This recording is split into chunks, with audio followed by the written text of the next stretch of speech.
In this video, we're going to take a look at the connected and alerting number. Now, most people don't understand exactly what this is, so let's just recap on the different types of numbers we have. So in this example, I've got a couple of phones here in headquarters. I'm going to just say their external, full North America numbering plan number is this 2001 or 2002, depending on whether it's phone 1 or 2. We make a call out.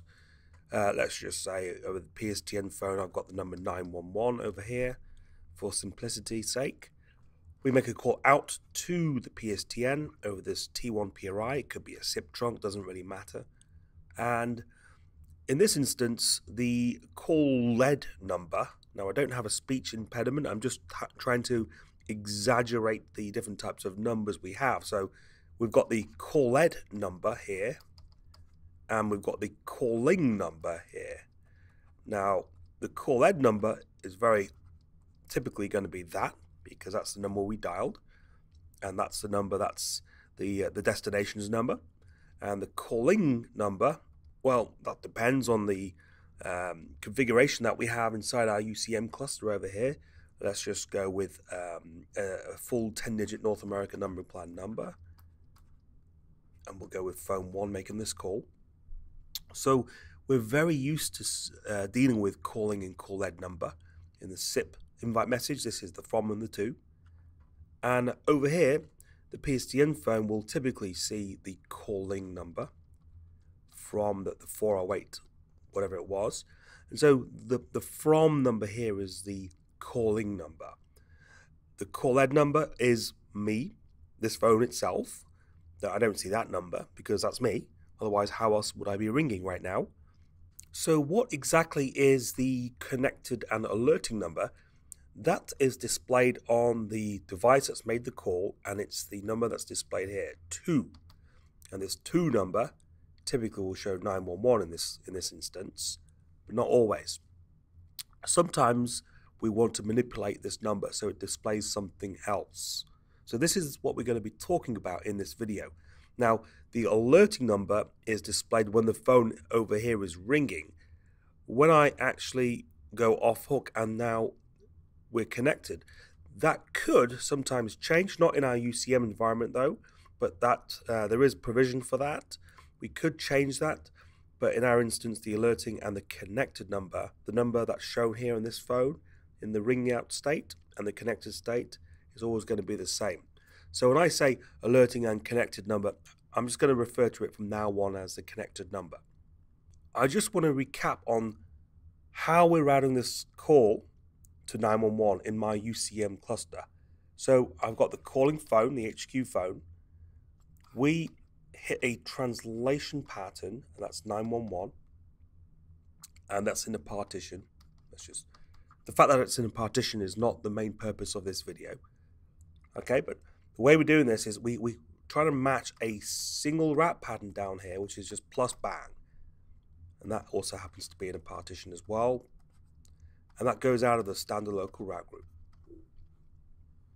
So in fact, all my calls that I'm making with an access code of 9, local, long distance, international, emergency services, we're using translation patterns.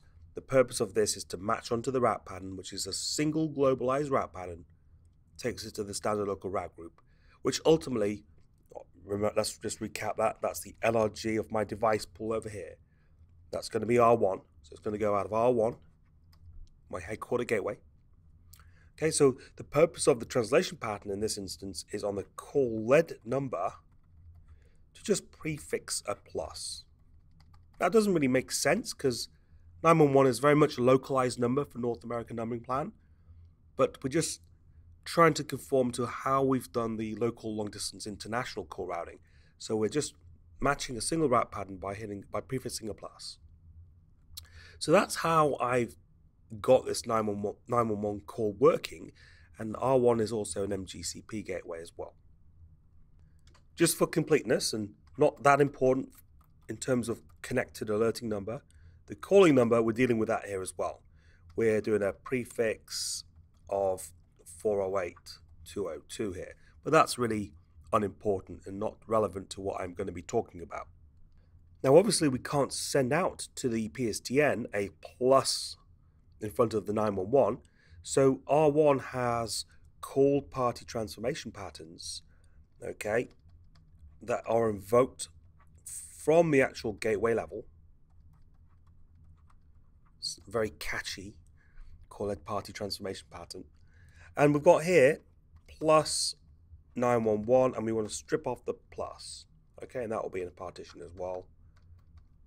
Doesn't matter what it's called. And so over here we're going to do a pre-dot.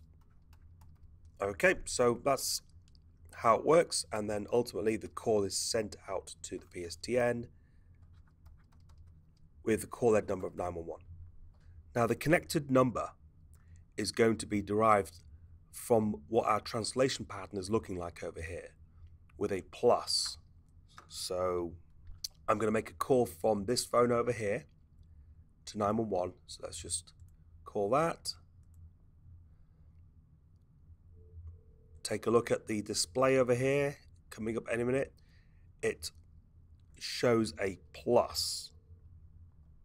In other words, what we're doing here, the way we're routing this call, because we're prefixing the plus here and we're stripping it off there, the display is what is matched at the call head party transformation pattern.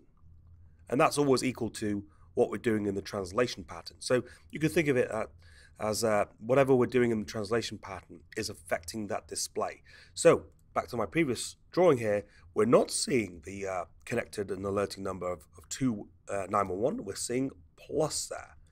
Sometimes this could be confusing. This may not be desirable. And I'm going to go through an example of how I would make that what the user would normally see and expect. And that would just be, let's just change that back to 911. And I don't want to affect the way we're doing call routing here. I want to keep this flow of globalization at the translation pattern, passing it on to the route pattern. Okay, and obviously the CSS here would see the route pattern, okay, to get to there. I want to keep that flow. I want to have a single route pattern and do my localization at the gateway level. This is the way we want to do call routing in a typical UCM environment these days. Okay, so I don't want to change that. Yeah, I do want to change the connected number display. That's the purpose of what I'm going to be going through right now. So how we manipulate the connected number, we need to understand on the devices this setting. Let's just find this, the remote number. Now, there it is, this one here.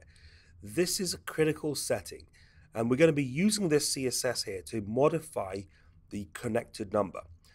Before we go into that, let me explain what the primary purpose of this remote number calling party transformation CSS is. You've got to understand what it's used for in terms of the primary purpose. Modifying this connected number is not really essential. It's very, very cosmetic, and it's not very commonly modified. So what we're talking about in this video is something that's very, very niche and something unlikely that you are going to ever modify in real life. Okay, this setting here is primarily used in a situation where we have calls from the PSTN. Let me just clear the ink here. Okay, so let me just very quickly go on a tangent here.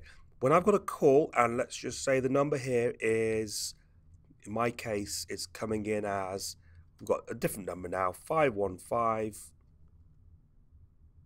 We've got a call coming in into the PSTN, ringing that one of these particular phones, one of these phones that we have here. The from number that appears in the ringing state, as well as the missed call, okay, could potentially be different. So let's just make that call right now. I've made a call from the PSTN. Here's my inbound setup, RX setup. Oh, it's got a voicemail. Let me just hit the redial button here. Okay, and what's displayed on the PSTN phone, take a look at this phone here, is 7 digits. If I go to the missed call log, it's also 7 digits. A very common requirement is to show a plus number, okay, in the missed call log. We're trying to migrate everything to globalized dial plan. So often I want to see a +1 408 515 1111 here. So when I can call from the received and missed call log using my globalized patterns. This is a very common requirement, especially with mobility. I can change different locations and my dialing habits remain the same. So I often want to have a globalized number in the missed call log, but sometimes people are just going to freak out when they see a phone ringing with a plus number. So during this interim period when we're migrating to a globalized call routing dial plan, people are not that familiar with these globalized numbers. For cosmetic reasons, I may want to just show what I've been seeing for the last 50 years in my life, just a 7-digit number, so I can easily identify that this is a local call. I'm not familiar with a globalized dial plan at this moment in time. So just while the phone's ringing and connected, we're showing this number right here, but in the missed call log, I'm showing that number there. How I do that? I've covered this in great detail in a separate video. Just very, very quickly then, for this one specific number, what I would do is on the gateway, let's go in this gateway, and I would say, because I've got the type subscriber there, I would perform this step. For type subscriber in this gateway, I'm going to prefix +1 408. Now this obviously, because it's MGCP, does require reset, which I reset from the parent page, not the endpoint. Okay, you can navigate to the gateway. And if you just hang with me for a second, we're going to make this call again and see what's been modified.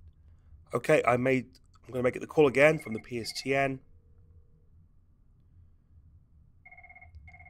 And the from number you see here, the globalized number there, and in the missed call log, you're going to see a globalized number at the top as well. So we've got the globalized number in all cases. But going back to my requirement, when the phone was ringing, I didn't want to see a globalized number. I want to see 7 digits. That's now what we're going to be talking about in terms of that remote number. Going back to my original setting, remember before I went on this tangent, we were talking about that remote number, this one here. So this is where I'm going to modify the number in the ringing state, and it won't affect the number that's displayed in the missed call log. So let's very quickly then go and add a partition. I may already have something in there. No, I don't. So let's just go in phone ringing phone, and have a CSS that points to that.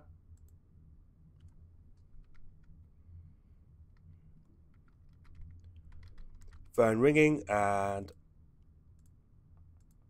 I'm now going to add a pattern. Whoops, it's on the calling number. I'm dealing with the calling number here, the from number. Okay, so I'm going to add a pattern here, and what I have, I've globalized it at the gateway. The gateway, I just prefix the +1 408. That's the number as it stands right now.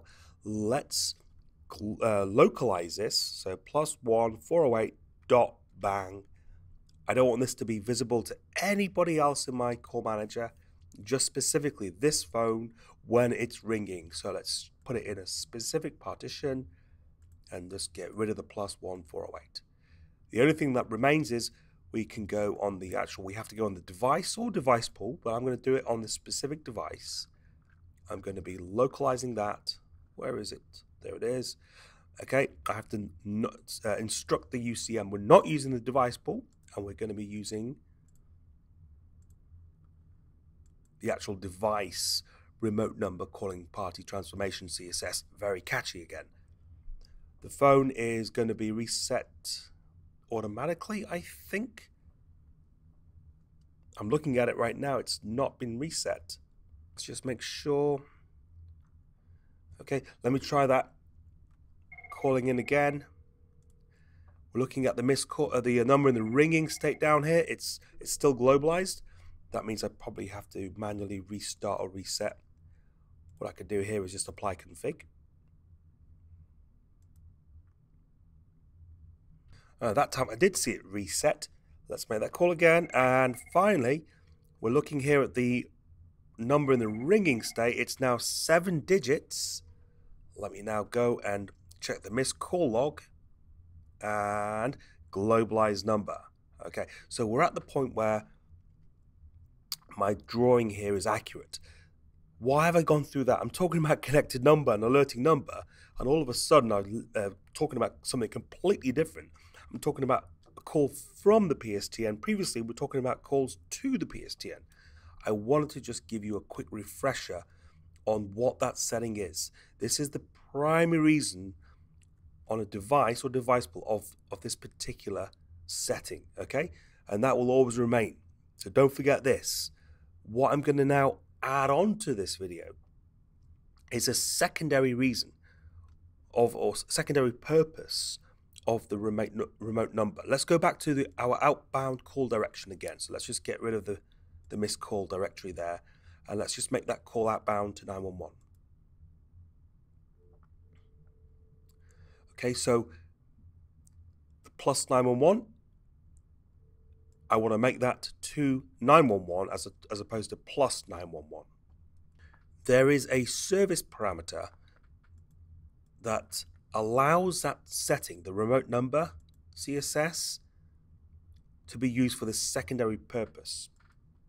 What you can do is just search for the word remote. Okay, and nothing's there. We have to click on the advanced tab in the service parameters. Okay, they don't want you changing this unless you really know what you're doing.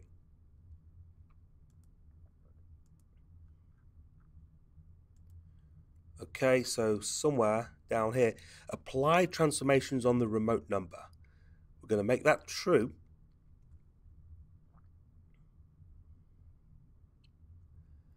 And now that setting, that remote number on the device, is used still for the original reason that we've used that setting for, the localized number when the phone's ringing, okay, and having a globalized number here.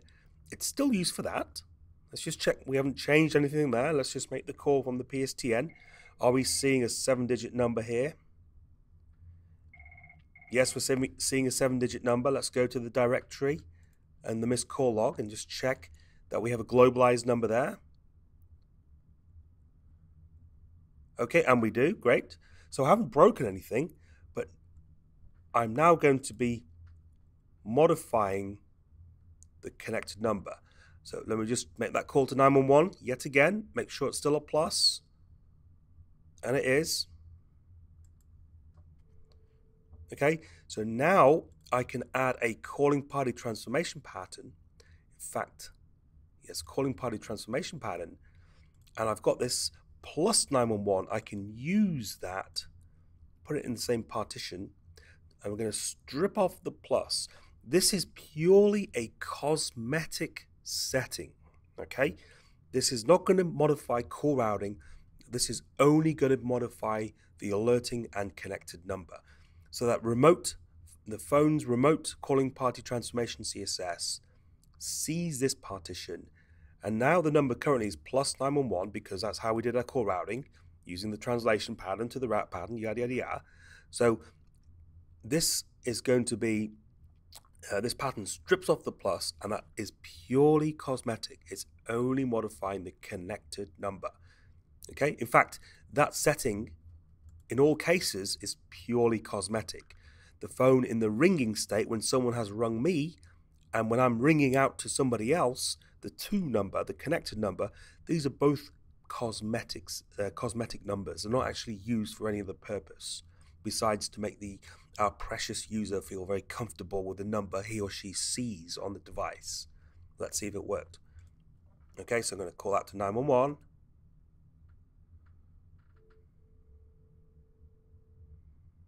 And there we go. Nothing else has been modified. Now over at site B, I've got this phone down here, and we're using an H323 gateway. Everything else is identical. We've got this globalization at the translation pattern, going to a route pattern. The only difference is, and we localize it, we get rid of the plus there, it goes to the iOS gateway. Now, with iOS, what happens is, it's always, when we're using H323, we always have the H323 gateway when we've got a setup message go out, and this is going to be to 911. We get call proceeding, we get alerting, and we got the connect when this PSTN phone answers the call. Okay, that's our call flow. Let's just run a debug on my R2 gateway, and I'm going to be putting in debug H225 ASM1, and I'm going to call 911 from the Site B phone over here. And I haven't changed anything in the cluster. Whoops, I don't have anything there. Let's just dial that again. 911. Now, I haven't modified any service parameters. I don't have that remote number, the calling party transformation CSS on this device. That was all done on the HQ cluster. I'm on a new cluster right now, so I've done nothing. It's fresh. It's completely clean. So the call goes out to the PSTN, and we see, without any modification, 911. We don't see the plus. I was expecting there to be a plus. Now, the reason is it's the iOS that updates it. It overrides what the UCM is going to be putting on the connected number. So here's the outbound. Here's a setup coming into the iOS gateway. So this is that message there. Let's go then to the call proceeding. This is an outgoing call proceeding. There it is, call proceeding. Okay, so that's the second message. The third message I'm expecting is the alerting message. Let's go and have a look at that.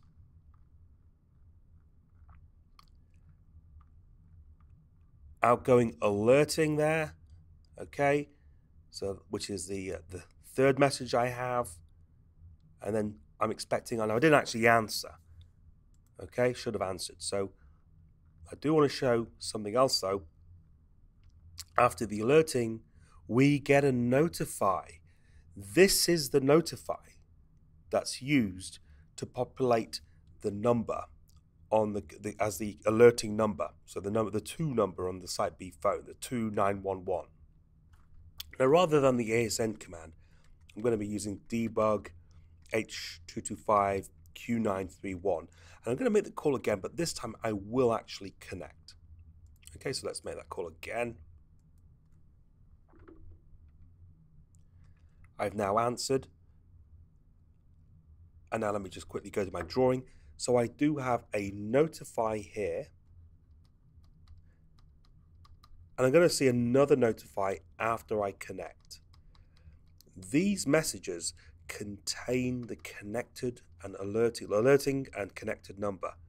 Okay, so this here and that there affect the phone's 2 number.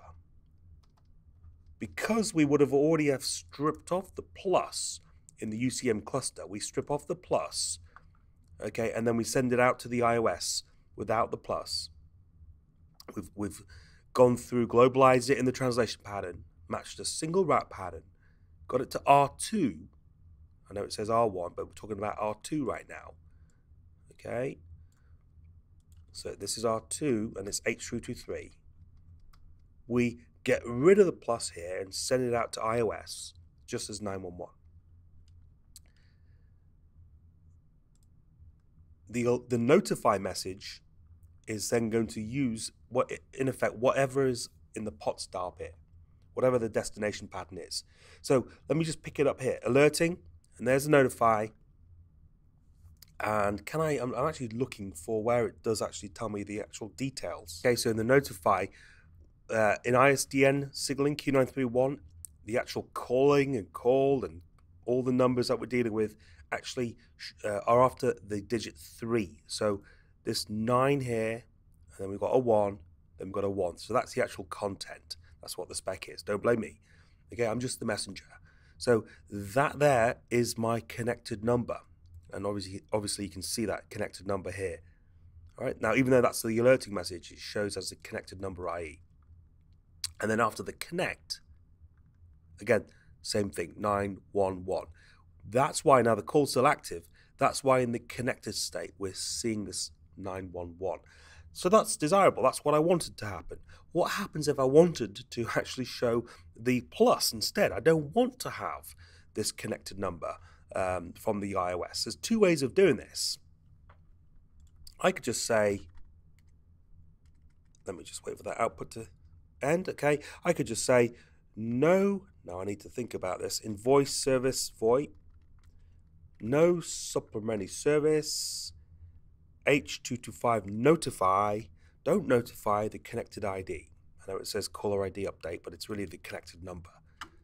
So with that change, let me just make the call again from the Site B phone.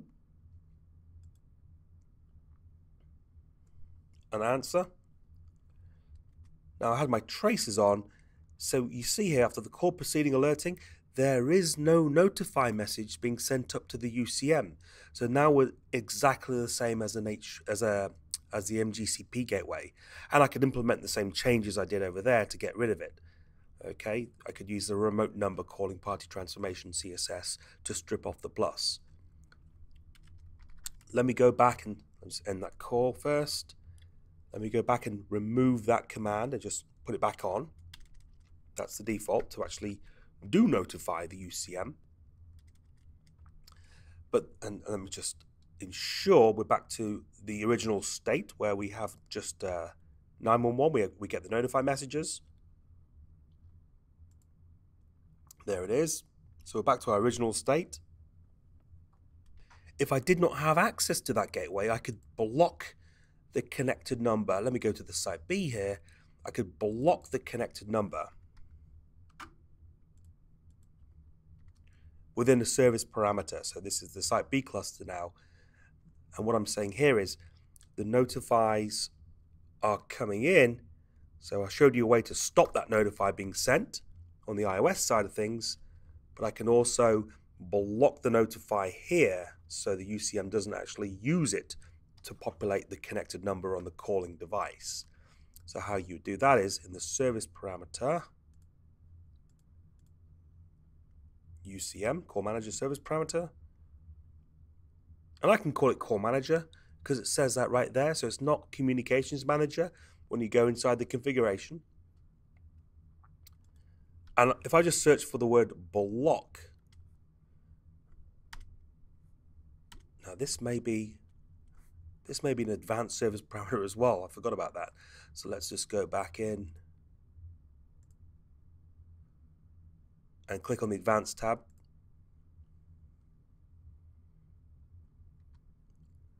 And let's search for block again.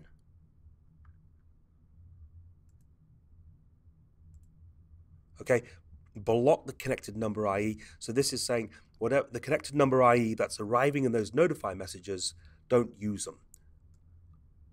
Okay, and again, this is making the H323 iOS gateway in effect work the same way in terms of the connected number as our MGCP gateway.